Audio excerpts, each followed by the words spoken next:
कोलकाता में बीते दिनों जूनियर महिला डॉक्टर के साथ हुई विभत्स घटना के विरोध में देश भर में आक्रोश व्याप्त है।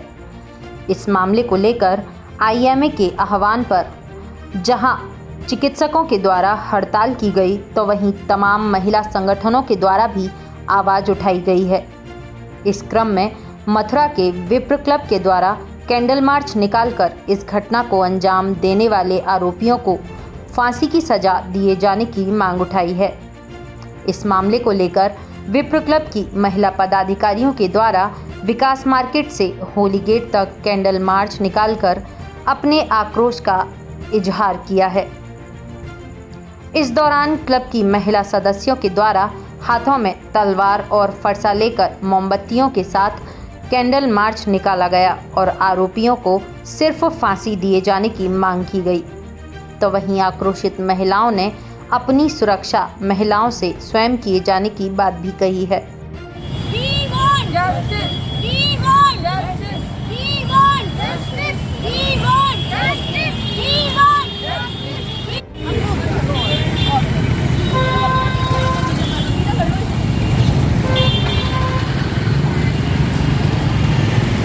आज हम जो कलकत्ता में जो एक मौमिता देवनाथ डॉक्टर हैं, उनके साथ जो एक बहुत ही निर्मम उनकी हत्या हुई है, उसका दुख प्रकट करने के लिए आज हम उनके लिए एक कैंडल मार्च निकाल रहे हैं। पर जैसा कि हमारी संस्कृति और सभ्यता में दिखाया गया है कि हमें कोई कैंडल मार्च निकालने से, लोगों को माफ़ करने से हमारा वो नहीं होगा उद्धार, बल्कि हमें उसके लिए शस्त्र उठाना होगा। तो आज हम यहाँ जो कैंडल मार्च कर रहे हैं, उसके साथ तलवारों और फरसों का भी प्रयोग कर रहे हैं, जिसके हमें अपनी बहू बेटियों को बताना चाहते हैं कि हमें कोई कृष्ण बचाने नहीं आएंगे। सारी सरकार जैसे कृष्ण के राज में जैसे कि वो जो राजा था वो अंधा था, अंधे राजा था। पर आज की अगर हम देखें तो आज जो राजा है वो अंधे, गूंगे, बहरे सब हैं।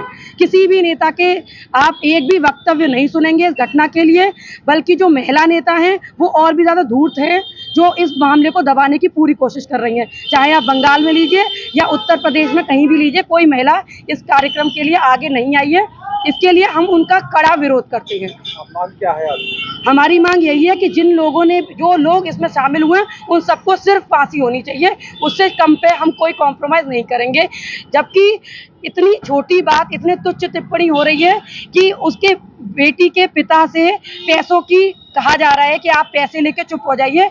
ये एक बहुत ही छोटी सोच दर्शाता है, क्योंकि आप उनकी बेटी को नहीं ला सकते। पैसे देके आप उनकी बेटी का दर्द कम नहीं कर सकते।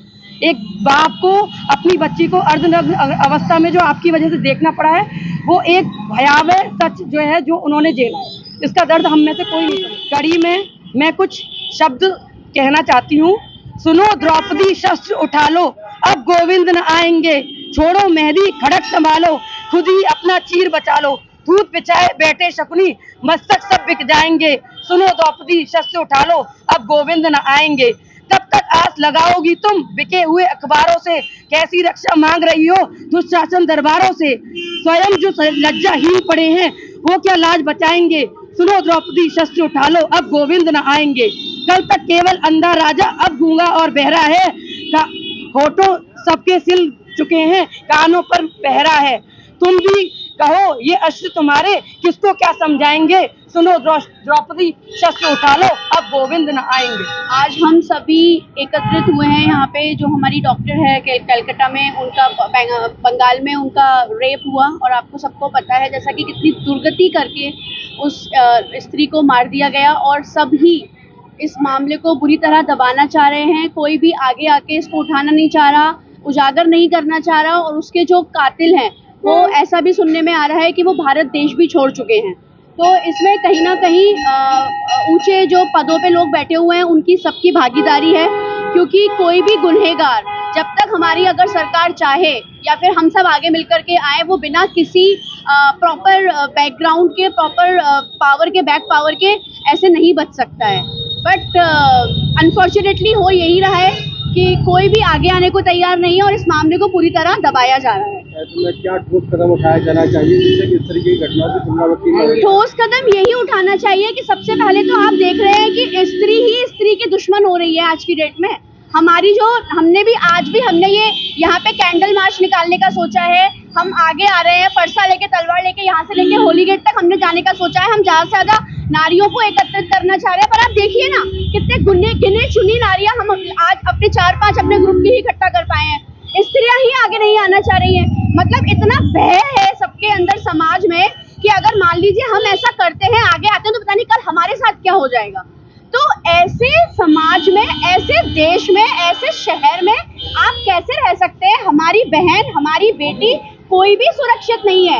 ये हम नारियों को ही समझना पड़ेगा, सोचना पड़ेगा और हमें खुद ही आना पड़ेगा। अगर हम चाहें तो हम क्या नहीं कर सकते। एक नारी के कितने रूप हैं, एक माता से लेके, ममता से लेके विकराल रूप तक वो ले सकती है।